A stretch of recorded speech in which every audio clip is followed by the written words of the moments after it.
100 kg 2000 kg ಇದು single passbook 1019 kg ಮಾಡವ್ರೆ ಅಂದ್ರೆ ಇದ್ರ ಬಗ್ಗೆ ಯಾಕೆ ಧ್ವನಿ ಎತ್ತಲ್ಲ ನಮ್ಮ ರೈತರು?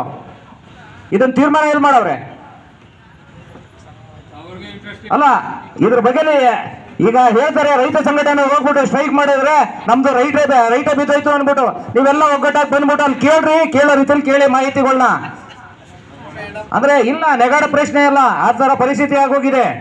ಪರಿಸ್ಥಿತಿ ಆ ತರ ಆಗಿದೆ.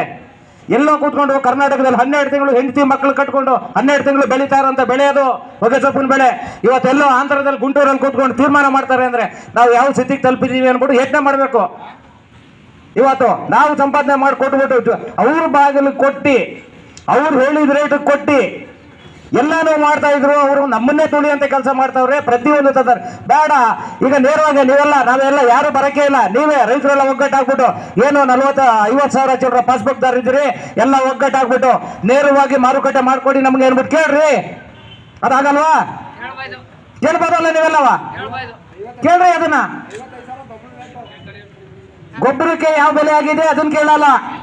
ಅವ್ರು ಕೊಟ್ಟಿದ್ದು ಬೀಜದ ಪ್ಯಾಕೆಟ್ಗೆ 500 ರೂಪಾಯಿ ಅಂದ್ರೆ ಚೆಕ್ ಅಂತ ಕೊಟ್ಬಿಟ್ಟು ಕ್ಯೂ ಅಲ್ಲಿ ನಿಂತ್ಕೊಂಡು ತಗೋಬತ್ತೀರಿ ನೀವು.